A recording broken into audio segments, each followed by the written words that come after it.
ser elogiado e manter isto até crescer mais, no caso dessa aqui que estava tendo progresso, depois ele coloca os maus hábitos, os problemas da igreja. E aí mas tenho contra ti, que toleras Jezabel, mulher que se diz profetiza, ensinar e enganar os meus servos, para que se prostituam e comam dos sacrifícios da idolatria. Dei tempo para que se arrependesse da sua prostituição, e não se arrependeu. Eis que a porei numa cama, e sobre os que adulteram com ela virá grande tribulação, e se não se arrependerem das suas obras. E ferirei de morte os seus filhos, e todas as igrejas saberão que eu sou aquele que sonda os rins e os corações. Vamos dar uma olhadinha nesta divisão da igreja, do assunto da igreja de Tiatira. Vocês entenderam bem isso aqui, né? Então vamos para frente.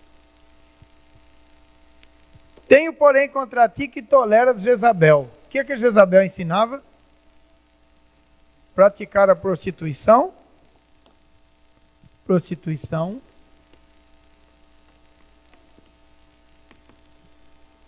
O que mais? Idolatria. O que mais? Sacrifício aos ídolos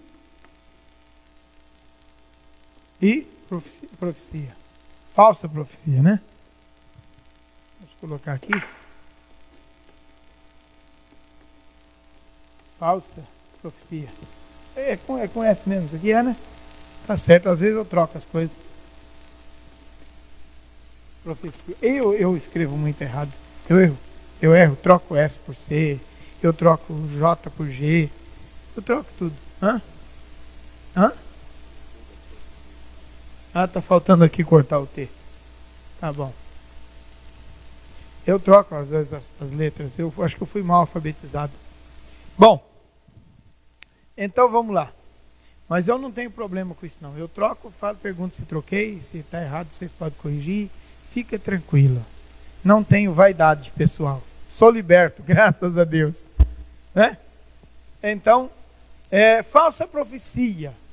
Era uma falsa profeta que ensinava prostituição, idolatria e sacrifício aos ídolos. Aqui está uma coisa muito interessante que eu queria que a igreja tivesse cheia. Talvez eu pregue sobre isso um domingo desse. Porque aqui está um problema que às vezes nós temos na igreja e nem percebemos. Um mau hábito que às vezes nós temos na igreja e nem percebemos. Ninguém virá à igreja para ensinar que vocês têm que se prostituir. Que você tem que arranjar uma mulher lá na rua e se prostituir com ela. Ou um homem lá na rua e se prostituir com ele. Porque você não vai seguir isso. Você não vai fazer. Você tem educação religiosa suficiente para não fazer. Se você fizer, você vai sentir mal, vai saber que está errado, vai tentar corrigir. Idolatria. Tem alguém aqui que quer um São Benedito para ajoelhar no pé dele? Ninguém quer, não é verdade? Ninguém, jamais um cristão adoraria um ídolo. E sacrifício aos ídolos. Mas por que essa igreja de Tiatira tinha tudo isso?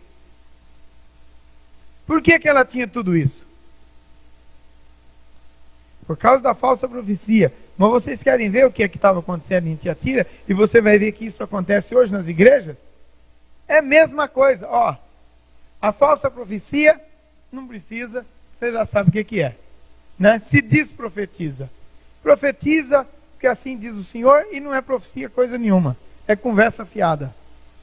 É uma falsa profecia, então não precisa nem explicar. Prostituição. Essa prostituição aqui não era troca de parceiros sexuais.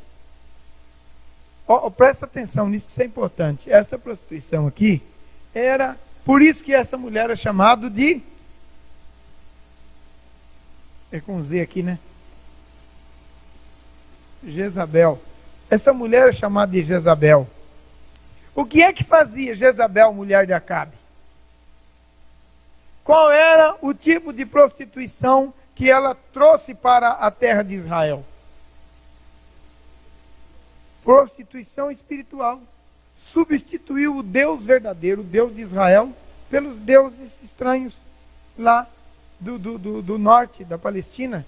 Ela era de Tiro, ela era da região de Tiro e Sidom, e ela trouxe a idolatria de lá. Então os deuses falsos, se você olhar o texto lá do livro de Crônicas ou é Reis? É Crônicas, né? Deixa eu ver se é Crônicas aqui ou é Reis. Deixa eu ver. Cadê a Jezabel aqui? Jezabel. Essa mulher foi terrível. Foi comida pelos cachorros. Primeiro Reis, o quê?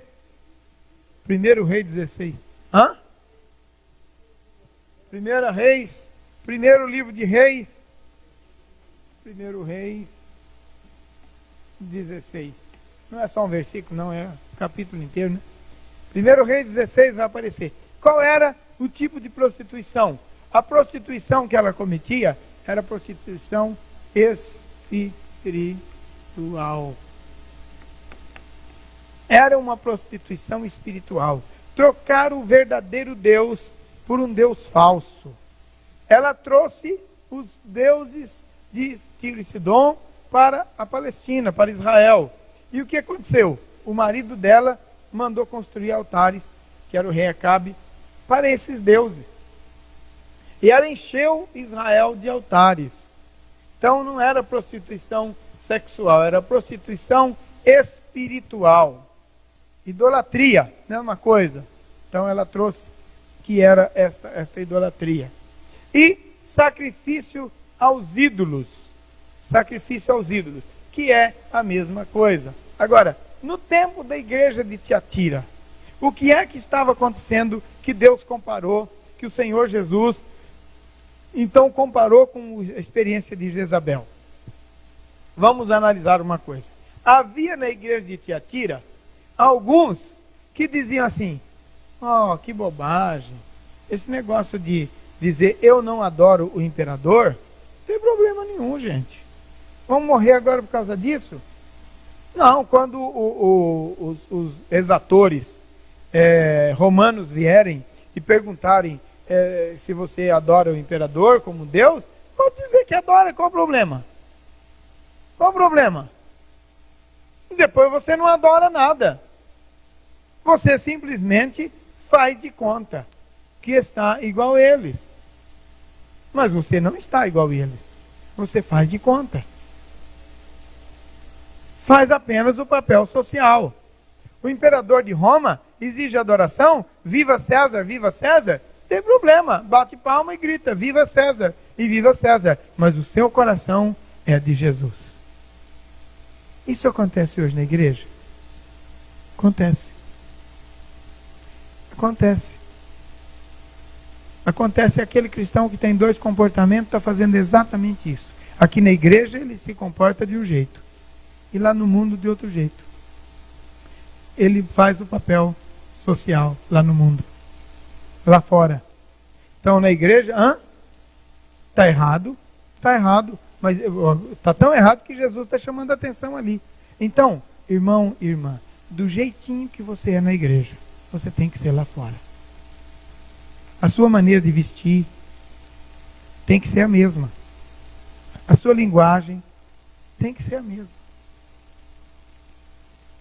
A sua filosofia de vida tem que ser a mesma.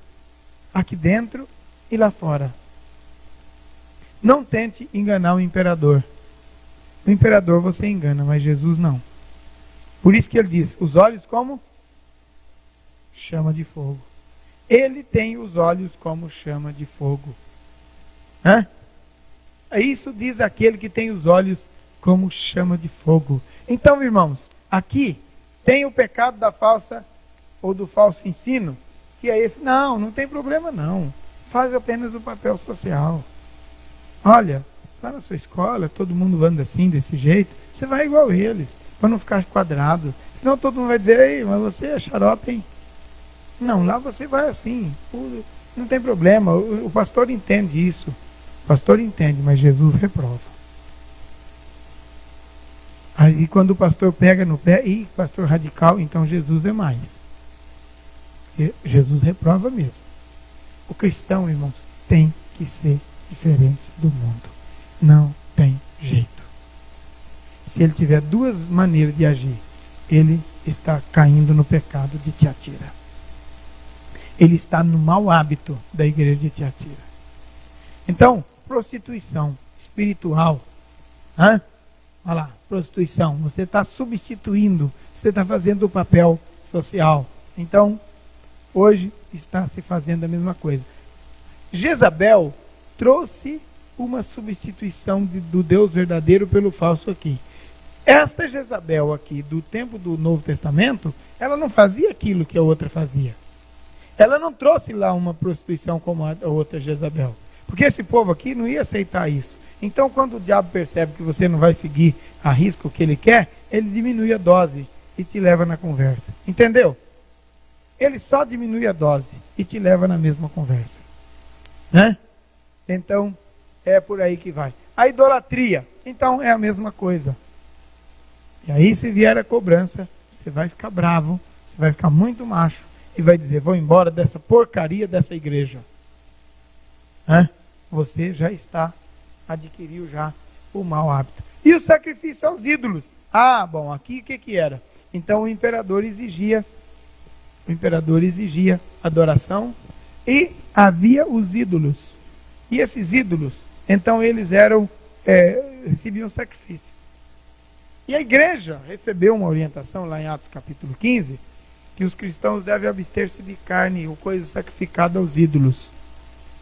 Mas é uma atitude social também, participar das coisas sacrificadas aos ídolos. Deixa eu citar um exemplo só, que eu conheço de agora, bem de hoje. Lá do interior de Minas Gerais, né?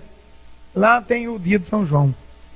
Lá para o nortão de Minas, lá na região do Jequitinhonha, do Vale do Jequitinhonha. Lá tem lá a festa de São João é muito forte, no mês de junho. Todo o Nordeste festeja o dia de São João, né? Com muita festa, com muita foguete, muita dança e muita coisa. E lá tem o tal biscoito de São João. Quem já viu falar nisso? Deixa eu ver. Você já viu também? Já viu falar no biscoito de São João? Tem o quê? O pão do Santo Antônio? Tem o bolo, o pão do Santo Antônio. Pois é, lá tem o tal biscoito de São João. Quando chega no dia de São João, na véspera, na antivéspera, as mulheres fazem muito biscoito. E depois distribuem para o povo. Mas distribui à vontade, sabe? E todo mundo, a casa dos mais humildes de todas as casas tem o tal biscoito de São João. A Ruth é craque nisso, ela faz um biscoito de São João, coisa boa mesmo. Ela chegou aí, né? E ela faz, se alguém quiser comer um biscoitinho de São João, vou mandar ela fazer. Então, quando chega o dia de São João, aí ela não faz esse maldito biscoito, porque esse é maldito, né? Ela faz o tal biscoito de polvilho o ano inteiro, mas no São João ela não faz, porque ela sabe que ali é idolatria, então ela não faz. Então, irmãos, e quando você mora lá na sua rua, e tem o seu, isso lá em Minas acontece muito, então tem aquela vizinha sua, amiga sua, gente que você considera, e que talvez você já até esteja evangelizando. Chega no dia de São João, ela chega com a travessa, com a bacia de biscoito. Ô, fulana, eu fiz um biscoitinho de São João aqui para você, o biscoitinho. E se você não pegar, ela vai ficar com raiva. Ela vai ficar chateada, porque você está quebrando aquela amizade, aquela tradição, aquele relacionamento. Você já percebeu como o negócio é complicado? Aí, se você não aceita, fica difícil. Aí, muitos crentes aceitam e caem exatamente aqui, nesse problema. Mas pastor, eu recebo, mas eu jogo tudo fora. Eu não como nenhum. Só para manter o social, a aparência. Agora chegou o momento que você precisa evangelizar essa pessoa de frente. Dizer, não, fulano, olha o que a Bíblia diz aqui, ó. Está errado. E você evangeliza a pessoa. E a semente pode demorar a germinar, mas um dia vai brotar lá no coração dela. Mas para ficar bem socialmente, recebe, depois joga fora. faz-se isso muito lá. Oi.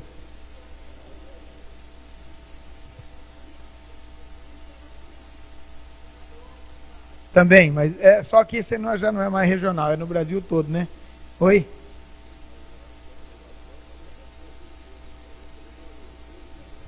Aí fala que estava e não experimentou, né? Da mentira. É duas mentiras. Uma porque aceitou de mentira, outra que comeu de mentira. Então, são hábitos que nós adquirimos e que nós precisamos corrigir. O hábito de ser social. O hábito de manter as aparências. Irmãos, cristão tem que ser autêntico. Romanos 12, 2.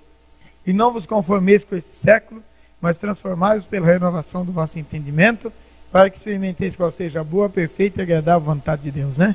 Romanos 12, 2. Então, oi. O bacalhauzinho da sexta-feira santa tá ali, ó. Que vai chegar daqui uns dias. Não é verdade? O bacalhauzinho da sexta-feira. Hoje não se come carne, só se come peixe. Que bobagem, né? Que bobagem. Mas é uma idolatria. É uma idolatria. Irmãos, o povo de Deus é liberto disso.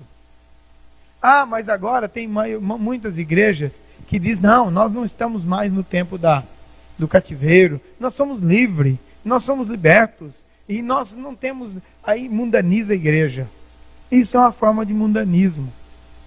Isso é uma forma de idolatria. Isso é uma forma de prostituição espiritual.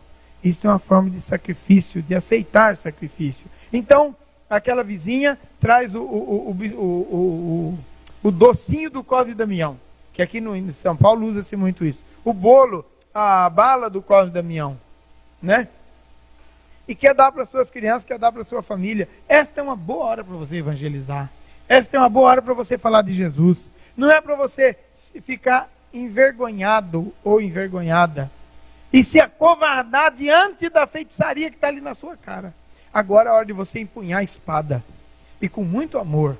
Porque isso é amor, viu, irmãos? Ah, não, mas eu gosto muito dela. Então eu não vou ofendê-la. Se eu fizer isso, eu vou ofendê-la. É meu amigo. E eu vou ofender. Você vai ofender muito mais aceitando do que rejeitando. Agora, você não simplesmente deve rejeitar. Isso é porcaria, isso é do diabo, isso é coisa de Satanás. Se você fizer isso, aí você vai magoar a pessoa. Não. Você vai pegar a palavra de Deus e você vai mostrar para ele ou para ela que aquilo é errado. Com muito amor. Põe a mão no ombro e diz, fulano, a palavra de Deus mostra assim, sim, sim, sim, sim. Para você e para mim. Isto é idolatria. E está errado. Você precisa corrigir isto.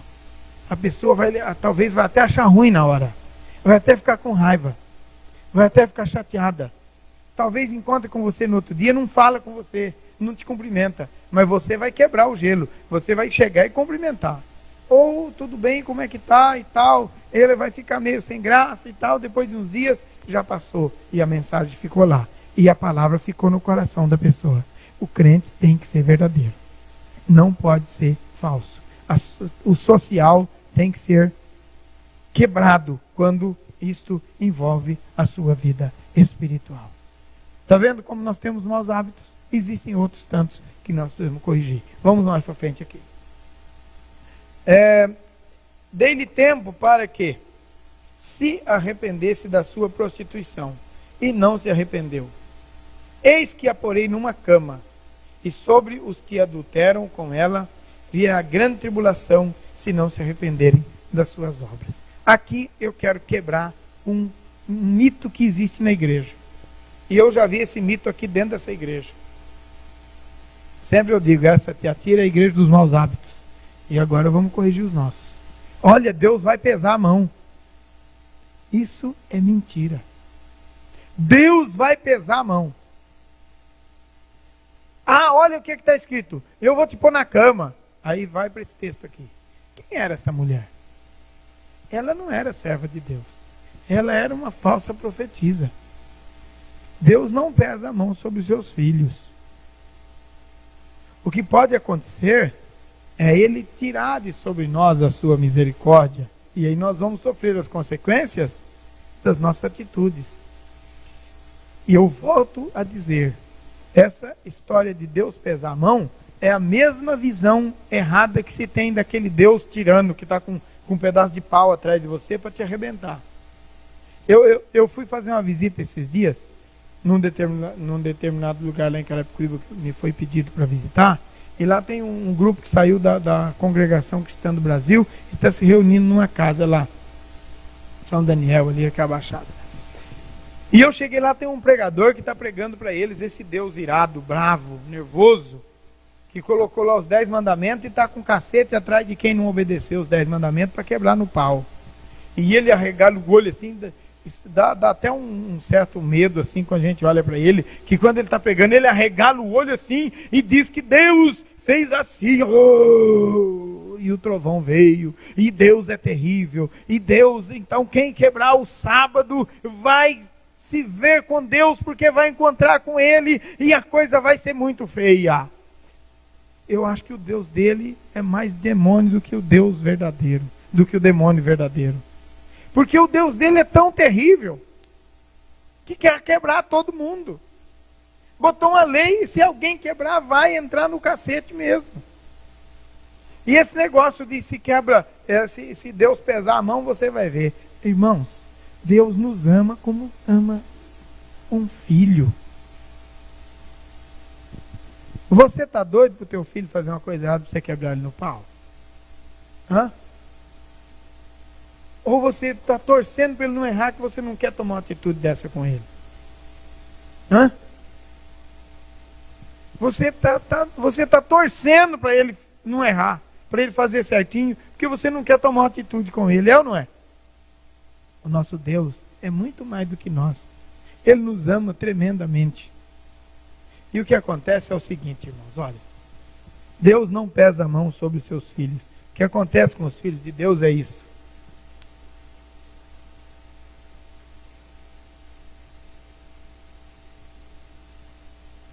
Isto é um guarda-chuva. E os filhos de Deus estão debaixo do guarda-chuva, debaixo da proteção de Deus. A chuva está caindo. E eles não se molham. Mas o outro, que não é filho de Deus, está aqui todo molhadinho. Porque a chuva está caindo em cima dele.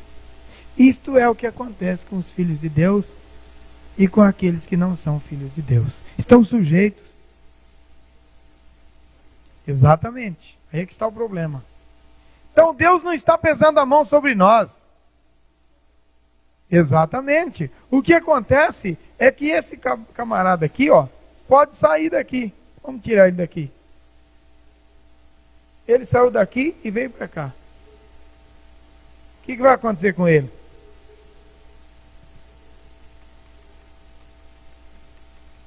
Vai se molhar também. E se ele voltar correndo para aqui? O que vai acontecer com ele?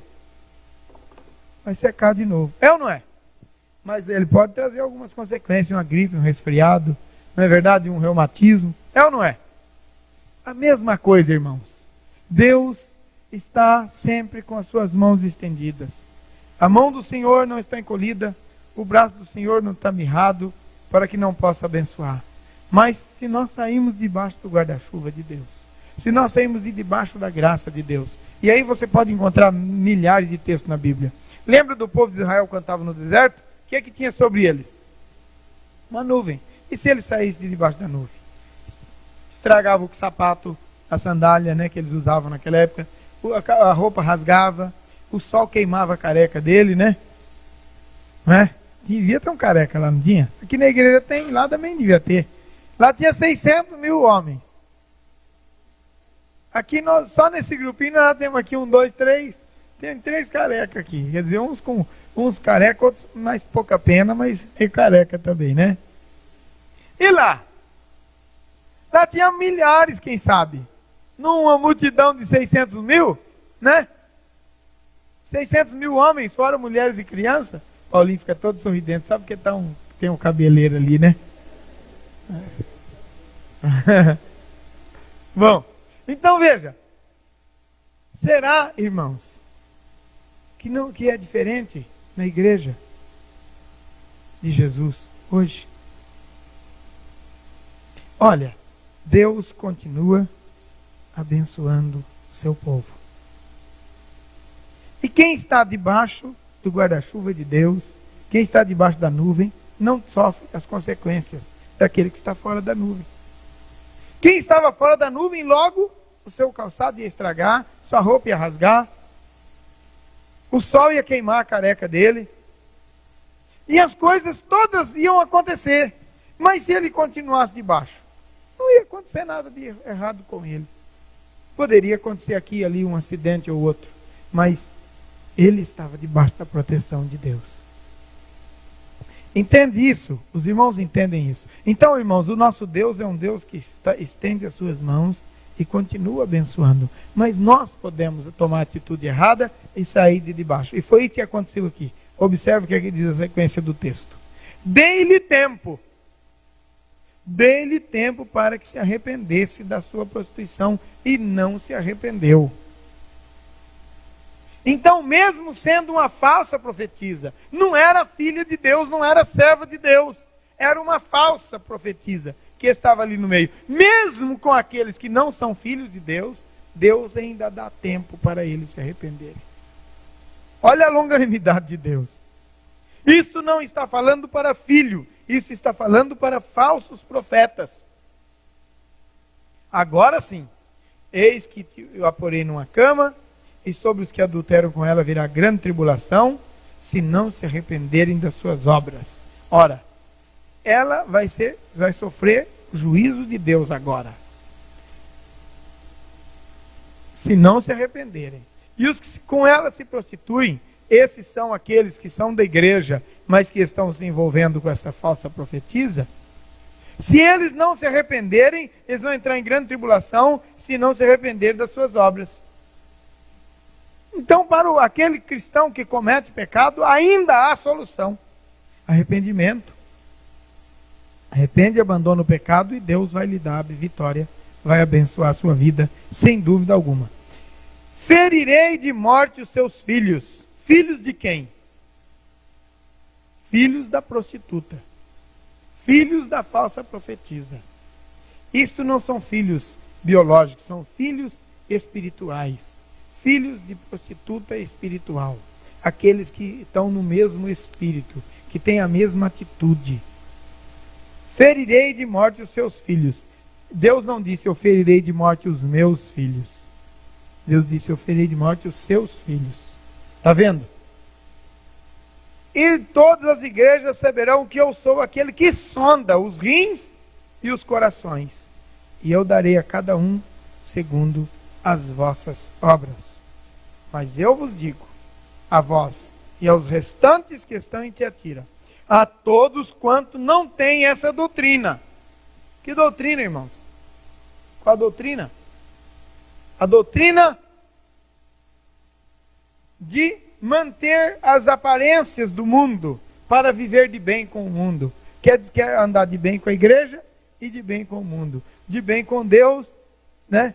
E atendendo aos apelos que Satanás coloca nas pessoas. Ninguém pode servir a dois senhores. Ou vai agradar um e desagradar o outro. Ninguém pode servir a dois senhores. Não tem jeito. Então o cristão tem que ser autêntico. Não é? Estou repetindo o que eu já disse. Oi.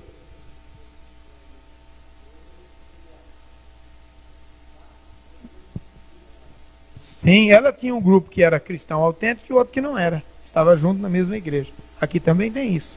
Todo lugar tem, não é?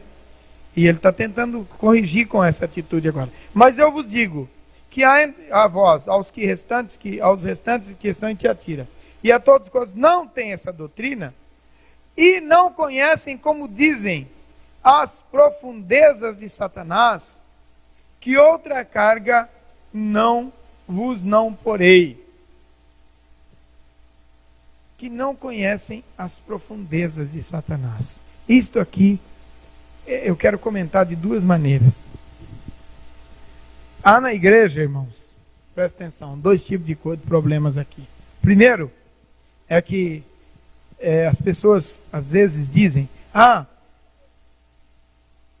ser rigoroso consigo mesmo, na atitude que toma diante do mundo, é radicalismo. É radicalismo. E então, Satanás, eles dizem, Satanás quer oprimir as pessoas, isto é verdade. E então, coloca uma carga pesada em cima do ombro das pessoas, para que eles não consigam carregar, isso também é verdade.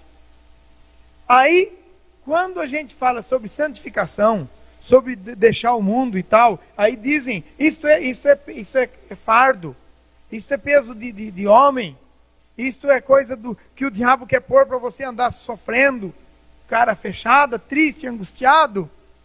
Não, santidade é bíblico. Agora, que Satanás quer pôr um fardo pesado em cima de você, é verdade. Que ele quer que você ande chateado, triste, sofrendo, carregando um peso que você não consegue, também é verdade. E isso aconteceu no tempo do Velho Testamento. Os intérpretes da lei criaram tantas doutrinas e tantas maneiras de ensinar Israel, que eles tinham uma lei pesada e terrível que eles não conseguiam carregar, e Jesus foi muito duro com eles quanto a isso. Mas olha, se você quiser ver o que é que Jesus diz acerca disso, é só ler Mateus 5, 6 e 7. E você vai ver o que é que Jesus está dizendo ali. Quais são os mandamentos que permanecem e o que não permanece. Mateus 5, 6 e 7. 3 capítulos. Estão lá. Mateus 23 também. Mas o 5, 6, 7 é o sermão da montanha. Ali está tudo. Ouviste que foi dito aos antigos, eu porém vos digo. Né? Ali estão, porque os judeus criaram, irmãos, 613 mandamentos. Tinha mandamento para tudo. E até hoje os radicais judaicos ainda seguem esses 613 mandamentos. É pesado demais, é terrível. E os árabes, que são os muçulmanos, eles dão risada e dizem assim, olha, nós, muçulmanos, temos apenas 5 mandamentos. E o povo de Israel tem 613. A religião deles é um terror. A nossa é uma beleza, mas a deles é um terror. Por quê, irmãos? Trataram o fardo pesado e colocaram sobre os homens. E não querem tocar nem com o dedo, foi o que Jesus falou para eles. Isto é verdade, Satanás quer fazer. Agora, viver em santidade e ter vergonha na cara, isso é responsabilidade de cristão, salvo por Jesus. Tem gente que diz que é cristão, e como eu vi outro dia, uma determinada moça que disse que era cristã, e saiu na Playboy nua. Ora, que cristianismo é esse? Que tipo de cristianismo? A outra disse que era cristã, foi fazer uma visita na cadeia, saiu de lá grávida. Ora, que cristianismo doido é esse? Ah, não, isso é normal e tal, não é? O outro diz que é cristão, está trocando de mulher igual troca de roupa. Ora, foi evangelizar, que evangelismo, hein? Poxa vida, esse evangelismo completo, né? Evangelismo completo. Para o espírito, para a alma e para o corpo, né? Bom, então vamos para frente aqui. Mas eu vos digo a vós, aos restantes que estão em Tiatira, a todos quantos não têm esta doutrina, e não conhecem o que dizem as profundezas de Satanás. Então essa é uma maneira de dizer da profundeza de Satanás. A outra é aquela, que o sujeito vai para a igreja, mas nunca esquece o passado. E ele vai para o púlpito da igreja, e ele conta um monte de coisa que ele fazia, com galanteio, com grandeza. E eu ia para o cemitério e comia defunto, e eu fazia isso, eu fazia aquilo, e conta com entusiasmo as profundezas de Satanás. Isto é uma vergonha, como dizia o Boris Casoy. Isto é uma vergonha, usar o púlpito da igreja para glorificar Satanás. Irmãos, o apóstolo Paulo diz em Romanos que as coisas que a gente fazia no passado, a gente tem que ter vergonha delas. É ou não é? Irmãos, eu não tenho nenhuma alegria, eu tenho raiva, para usar a palavra certa, de saber que um dia eu prostrei diante de Satanás. Que um dia eu obedeci o que ele mandou. Isso é terrível. Eu não tenho saudade. Eu não lembro disso como vantagem. Eu lembro disso como uma desgraça que aconteceu na minha vida. Está debaixo do jugo do diabo. E eles contam com grandeza. E Deus reprova isso. É por isso que eu não chamo essas pessoas para dar testemunho na igreja. E tem uns aí que andam dizendo, eu sou o bruxo número 1 do Brasil. Vai ser bruxo nos quintos dos infernos. Na igreja não tem bruxo, irmãos. Na igreja tem lavado e remido pelo sangue de Jesus. Se alguém conta um testemunho, conte para repudiar aquilo, para ter horror daquilo e glorificar Jesus. Mas vem para a igreja, fala 2 horas, 1h45, conta as coisas, as desgraceiras que ele fazia. E depois 15 minutos, Jesus salvou. O diabo fica glorificado. O diabo fica exaltado. O outro, que era homossexual, aí vem para a igreja e conta 2 horas. Eu não chamo esse povo para a igreja. Ó, se os irmãos quiserem ouvir, esse povo vai ouvir no outro canto. Aqui não vai ouvir, porque eu não vou trazer. Não vou trazer, irmão Crucite. Tem gente, quem foi criado no evangelho aqui? Aí, esses têm testemunho para dar. Ó. Nunca se contaminaram com este mundo. Aleluia. Glória a Deus. Esses têm o que ensinar. Eu nasci e servi Jesus até hoje. Não é? Oh, coisa maravilhosa, né? Como dizia o salmista, já foi moço e agora sou velho. Mas nunca vi o justo desamparado e nem o filho do justo mendigar o pão. Você quer um testemunho melhor do que esse, irmãos? Qual que é melhor, esse testemunho ou aquele que diz, eu fui na Catatumba e eu comi defunto, eu arranquei o olho dele e comi, eu puxei a tripa dele e saí esticando no meio da rua, eu peguei a caveira dele e levei e botei em cima da minha casa e joguei a terra do cemitério, não sei na onde, o sujeito saiu de 4 pés, igual um cavalo, e conta, misericórdia, qual é o melhor testemunho? É aquele que diz, já fui moço e hoje sou velho. Mas nunca vi o justo desamparado, e nem o filho do justo mendigando o pão. Glorifique a Deus e não a Satanás. Essa igreja tinha esse problema.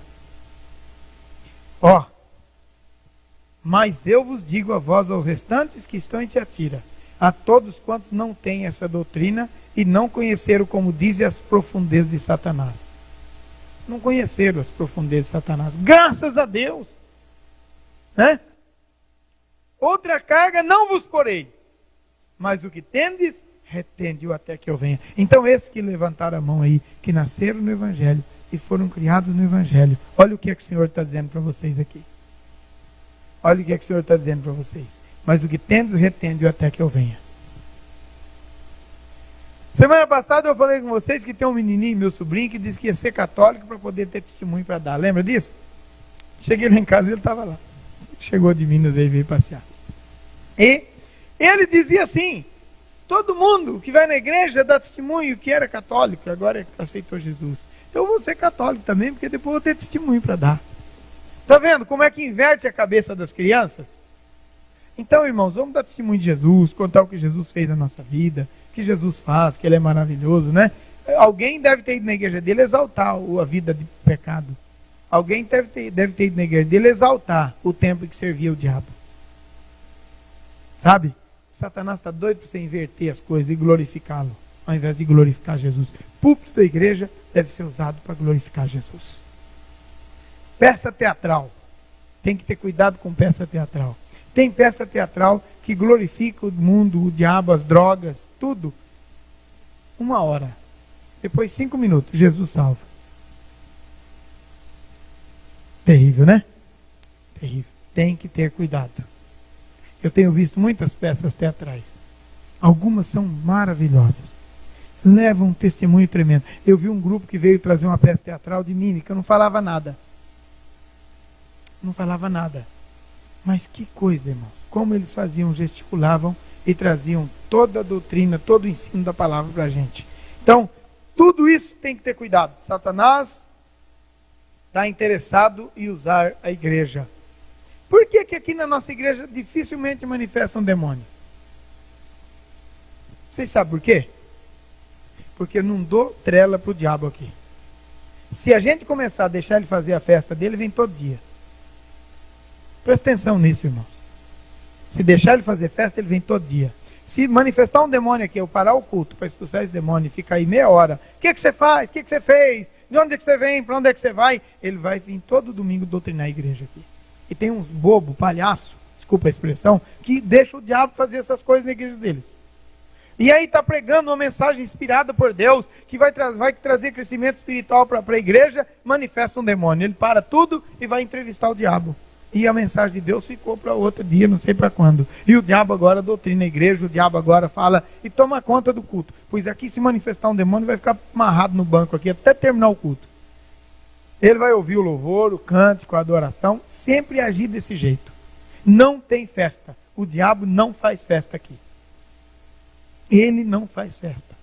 Vai ficar preso aí no banco até terminar o culto.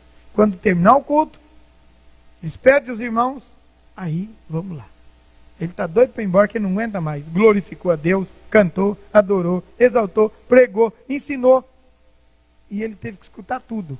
Ele não é besta de entrar aqui. Se ele entrar aqui, vai ficar amarrado. Vai ter que escutar tudo. Ele cai fora, vai onde é mais fácil. Então, foi expulso. Cala-te e sai dele. Foi o que Jesus fez. Quando Jesus expulsava um demônio, o irmão lembrou muito bem. O diabo começava com graça, ele falava, cala e sai dele. Calou e saiu dele. Eu vou seguir o que Jesus mandou. Manifestou demônio, ele, porque, irmãos, o diabo está doido para transformar o culto numa festa dele. Olha, vocês que estão trabalhando com célula, tenham cuidado com isso. Lá na célula pode acontecer a mesma coisa. O diabo pode manifestar para atrapalhar o trabalho. Não deixa atrapalhar, não. O diabo está amarrado em nome de Jesus, fica quieto aí. Quietinho. E ele vai te obedecer, porque o nome de Jesus é poderoso. Ele vai ficar lá quietinho. Você dirige o trabalho, todo mundo dá testemunho, glorifica a Deus e tal. Terminou tudo, dispensa os irmãos, agora diabo. Casca fora, ele não vai voltar mais. Oi? Tá essas luzes de mercúrio que demora para acender. O molequinho ficou oprimido, demorado, ele ia lá, apagava a luz, demorava para voltar. Quando acendia lá, apagava a luz de novo. Teve que expulsar o demônio do moleque. Estava querendo atrapalhar a reunião. Pois é. Então, o diabo tenta atrapalhar. Então você fica esperto, viu? Quando você estiver fazendo uma coisa boa para Deus, o diabo vai tentar atrapalhar. Manifesta numa pessoa, cria um problema aqui, uma dificuldade ali, para atrapalhar. Ele não vem atrapalhar nossas reuniões, porque se ele vier, ele vai levar chumbo. E chumbo grosso. A hora que ele vem, ele leva mesmo. De vez em quando um se atreve e quebra a cara. Não tem festa para ele. Não tem espaço para diabo. Eu estou aqui para glorificar Jesus. E não para dar espaço para demônio, não. Amém, irmãos? Glória a Jesus. Isso é muito importante. Então vamos terminar aqui. A hora já se vai. Mas o que tendes, retende até que eu venha. E ao que vencer e guardar até o fim as minhas obras, eu lhe darei poder sobre as nações. Irmãos, são poucos textos que falam sobre isso. Isto se refere a galardão do crente salvo por Jesus. Há privilégios espirituais no reino espiritual, no reino milenar, no governo de Cristo. Há privilégios espirituais. E ele está dizendo, ao que vencer e guardar até o fim as minhas obras, eu lhe darei poder sobre as nações. E com vara de ferro as regerá. E serão quebrados como vasos do oleiro, como também recebi de meu Pai. Como é que o oleiro faz com o negócio do vaso que quebra? Lembra de Ezequiel? Desce a casa do oleiro. Ezequiel ou Jeremias? Jeremias, estou trocando o profeta. Jeremias. Desce a casa do oleiro. E o Jeremias desceu. E viu o oleiro que estava posto em suas obras, na roda. E como o vaso que estava na sua mão se quebrou, o que ele fez? Fez dele um outro vaso. Então esse quebrar as nações aqui não significa destruir, mas significa transformar. Amém? Não significa destruição, mas significa transformação. Com vara de ferro de gerar. E serão quebrados como vaso do oleiro, como também recebi de meu Pai. Não serão quebrados de outra maneira, serão quebrados como vaso do oleiro. Por quê? Porque o vaso do oleiro é quebrado para fazer um vaso melhor. Como também eu recebi de meu Pai. Quebrar o vaso ruim e fazer dele um vaso bom. Então, se você é um vaso ruim, entra na presença de Deus, que Jesus vai quebrar e vai fazer de você um vaso novo. E dar-lhe-ei a estrela da manhã. Quem tem ouvidos, ouça o que o Espírito diz às igrejas. Aleluia. Quem tem ouvidos, ouça o que o Espírito diz à igreja. E dar-lhe-ei a estrela da manhã. Que é isso? Estrela da manhã. Quem sabe? Vamos ver. Só comentar e vamos terminar. Jesus. Ele mesmo. Olha, João 6 diz: quem de mim se alimenta, por mim viverá. Jesus, aqui nesse texto de Apocalipse, tanto quanto em João 6, quer se tornar conosco, com a igreja dele, como uma massa só. E na Bíblia, Jesus é o nosso irmão mais velho, né? Ele é o nosso irmão. Ele é o primogênito, como diz Romanos 9, entre muitos irmãos. Ele é o primogênito entre muitos irmãos. Glória a Deus. Bom, quem tem ouvidos para ouvir, ouça o que o Espírito diz às igrejas. Semana que vem a gente termina esta parte, porque se entrar hoje não vai dar tempo mesmo. Então a gente para por aqui, semana que vem a gente continua. A igreja de Sardo, a igreja de Filadélfia e a igreja de Laodiceia. Amém?